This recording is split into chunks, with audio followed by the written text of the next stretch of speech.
Yo les gars, c'est Baf, aujourd'hui on se retrouve pour le troisième Parlons Coupe du Monde. Donc on va résumer les matchs qu'il y a eu la veille, donc le 13 juin, et les matchs de ce soir, le 14 juin. Donc le 13 juin, on a eu le droit à 3 matchs. On a eu le droit tout d'abord à 18 h à Mexique-Cameroun. Mexique-Cameroun qui s'est déroulé dans de bons termes, avec malheureusement des fautes d'arbitrage. On a eu 2 buts refusés pour le Mexique qui ne devaient pas l'être et qui ont été tous les deux refusés. Ça, c'est un peu, enfin, pas lamentable, mais ça les a un peu empêchés. Et pendant un moment, on s'est dit que la victoire allait peut-être être volée à cause de ça. Mais au final, il y a eu donc un but. Et donc, ça fait 1-0. J'avais pronostiqué le 2-0. Au final, ça n'a fait que 1-0 pour le Mexique. Donc voilà, face à un Cameroun impuissant, hein, le Mexique a pu bien dérouler son jeu, a fait un très beau match. Même si le Cameroun a eu quelques occasions franches, je pense à une frappe de Samuel Eto'o sur une reprise de comment de enfin sur un centre de Asue Koto. Mais voilà, ça a fini sur le score de 1-0 pour le Mexique face au Cameroun avec euh, avec un but du Mexicain.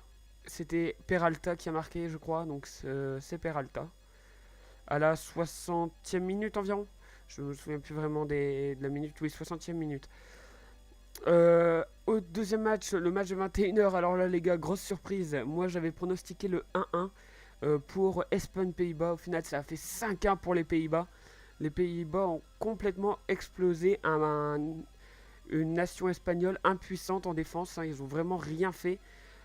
Casillas, Casillas et les défenseurs n'ont rien pu faire face à une équipe et surtout une attaque aussi puissante que celle-ci. Avec 2 buts de Van Persie, un à la 44e et un à la 72e. 2 buts de Robben, un à la 53e et un à la 80e. Et De Vrij, le défenseur qui a mis un but à la 64e minute. Donc ça a fini sur le score de 5-1. C'est vraiment la plus grosse, c'est vraiment une très grosse surprise. J'étais choqué, mais c'était un très beau match. Je m'attendais pas à un si beau match quand même. Avec un but impressionnant, hein. Le but de Van Persie, il est tout simplement impressionnant. Moi, quand je vois le centre, enfin, quand je vois le LBY, si on peut dire, non, quand je vois ce que Blind fait, le défenseur gauche, la transversale en fait qu'il fait, je m'attends pas du tout, mais alors vraiment pas du tout, à ce que Van Persie fasse ce choix. Pour moi, il allait tout simplement contrôler et au final, non, il met une tête plongeante, enfin magnifique. But pour l'Espagne de Xabi Alonso à la 27e minute sur penalty. Voilà. Et le troisième match qui a eu lieu à minuit, Chili-Australie.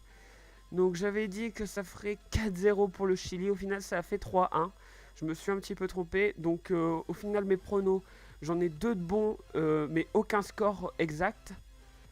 J'en ai deux de bons sur trois quand même. J'ai deux bonnes victoires. Et je pensais qu'il y avait le match nul de l'Espagne, mais non. Donc le Chili, pour revenir à ça, a marqué 3 buts, dont 2 très rapidement, 12e et 14e minute. La 12e, c'est le but d'Alexis Sanchez, 14e, Valdivia. Et après, c'est Cahill, le joueur le plus connu pour l'Australie. Enfin, c'est le seul joueur en fait que je connais de cette équipe australienne qui a pu un peu raccourcir le score à la 35e minute malgré un 3 buts à 1 de la part de Beau Séjour à la 90e minute. Donc voilà, c'était un match. Ils ont été. Je pensais que ça allait être une plus grosse domination du Chili, mais au final, ça a été un peu régulier. On n'a pas eu du gros Arturo Vidal. On n'a pas eu du gros Arturo Vidal parce que tout simplement, il a fait un match pas terrible, terrible. Un beau match d'Alexis Sanchez, hein, donc je vous l'avais dit, la petite pépite. Donc, on passe au match de demain. Enfin, de demain, maintenant, d'aujourd'hui. Il y a Colombie-Grèce, les gars. Colombie-Grèce à 18 h. Si vous pouvez le voir, n'hésitez pas à le voir. Ça va être un super match de la part des Colombiens. Je pense, face à la Grèce, je pronostique le 2-0 pour la Colombie. Avec, j'aimerais bien un but de James Rodriguez. On verra ce que ça va donner. Mais je pense que ça va être un très bon match et qu'il faut être là pour le voir. Voilà, après à 21h il y a Uruguay-Costa Rica. Donc pour moi la Colombie et l'Uruguay c'est un peu le même système, c'est un peu les mêmes équipes. Deux équipes de l'Amérique du Sud qu'on attend beaucoup. On attend beaucoup d'eux dans cette Coupe du Monde. Ce qui est bizarre, c'est parce qu'on les attendait pas du tout aux autres Coupes du Monde. Et là, vraiment, on sait qu'ils peuvent faire quelque chose, qu'ils sont capables d'aller loin. Donc, pas loin, j'entends quart de finale, je pense. Hein, ils iront peut-être pas plus loin quand même. Mais quart de finale, ce serait beau pour ces deux nations. Avec Suarez qui ne sera pas là. Suarez qui n'est pas apte à jouer face au Costa Rica ce soir. Je ne sais pas si j'ai dit que c'était face au Costa Rica. Je m'attends à une victoire 3-1 de l'Uruguay face au Costa Rica. Avec peut-être un doublé de Cavani. Un doublé de Cavani, allez. On essaye, on teste le doublé de Cavani, hein, on sait jamais. Donc voilà, c'est le deuxième match de ce soir. Mais attendez, parce qu'aujourd'hui il n'y en a pas deux ni trois, mais il y en a quatre de matchs. Il y a vraiment quatre matchs. Il y a Angleterre-Italie. Alors là, ça me fait vraiment, vraiment lutter parce que ce match, il est à minuit. Et alors qu'on aurait pu le voir peut-être à 21h. C'est dommage. Je sais pas pourquoi il est à minuit. Mais en plus, c'est deux nations européennes qui n'ont pas l'habitude de jouer. Enfin, donc ça sera à minuit en Angleterre et en Italie. Peut-être avec les décalages horaires, une heure ou après ou une heure avant. Et ouais, je trouve ça dommage parce que ils auraient pu mettre à cet horaire-là, par exemple, Uruguay-Costa Rica, qui lui n'est pas aussi. Enfin, comme ils sont tous les deux en en Afrique du Sud, je crois, si je dis pas de bêtises, le Costa Rica. Ah non, ils sont peut-être en CONCACAF. Ça aurait été mieux. Mais bon, Angleterre-Italie, ça va être un match très très chaud entre deux nations qui me paraissent très très bizarres. Pourquoi? Parce que je les vois pas aller loin tous les deux. Alors que pourtant, c'est des nations très très intéressantes.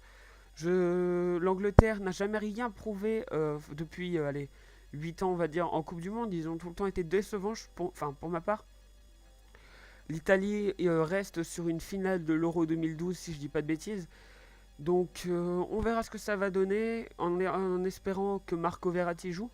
Mais normalement, il devrait jouer, Marco Verratti. Buffon, c'est pas sûr qu'il joue parce qu'il a une entorse à la cheville. Donc, peut-être qu'on verra Sirigu au cage de l'Italie. Donc voilà, avec du Sturridge, du Rooney, ça va être un beau match. Franchement, si vous essayez de rester jusqu'à minuit, ça va être dur, je pense. Pas, tout le monde ne va pas rester jusqu'à minuit pour voir le match. Moi, en tout cas, je vais le faire parce que je suis obligé de vous proposer ces analyses quand même, ces petites analyses. Donc voilà. Et à 3h du matin, alors ça par contre les gars, je pense que je vais le regarder en différé. Parce que 3h du matin, ça me fait un peu chier. C'est Côte d'Ivoire-Japon. Côte d'Ivoire-Japon. Alors la Côte d'Ivoire, c'est la nation africaine que je préfère. C'est vraiment une nation qui me plaît. Avec Yaya Touré, Didier Drogba, Serge Aurier, Salomon Kalou, Gervinho. C'est vraiment une très très belle nation et j'attends de voir ce qu'ils vont faire pendant cette Coupe du Monde. Ils sont entraînés par Lamouchi et ils jouent face au Japon de Honda et Kagawa. Donc pareil, là ça va être un beau match, je pense. Un match peut-être équilibré, mais je vois la victoire légère, donc 1-0 peut-être de la Côte d'Ivoire. Je viens de me rendre compte que je vous ai pas donné le prono d'Angleterre-Italie. Le prono d'Angleterre-Italie, je mettrai 1-1. Ouais, je pense que ça va faire match nul. Il faut savoir qu'hier, j'ai fait un pari sportif. Et j'ai gagné mon pari en mettant victoire donc, du Mexique et du Chili et match nul mi-temps de Espagne-Pays-Bas. Donc ce que je vais faire maintenant, ce que je vais vous rajouter, c'est une petite liste si vous voulez pour parier. Parce que vous pourrez remarquer qu'à chaque fois je suis assez proche, à part bon, pour l'Espagne au niveau du match complet, mais j'ai quand même le score à la mi-temps. Donc ouais, je suis assez proche de des vrais paris, donc pourquoi pas. Ce soir, si vous voulez faire une liste, je vous conseille de mettre la Colombie et l'Uruguay et le match nul mi-temps de Angleterre-Italie. Je vous conseille pas de parier sur la Côte d'Ivoire et le Japon. Parce que je pense que ça peut être un match piège. Donc voilà. C'est la fin de ce troisième Parlons Coupe du Monde. Merci de l'avoir regardé. N'hésitez pas à me dire ce que vous en avez pensé.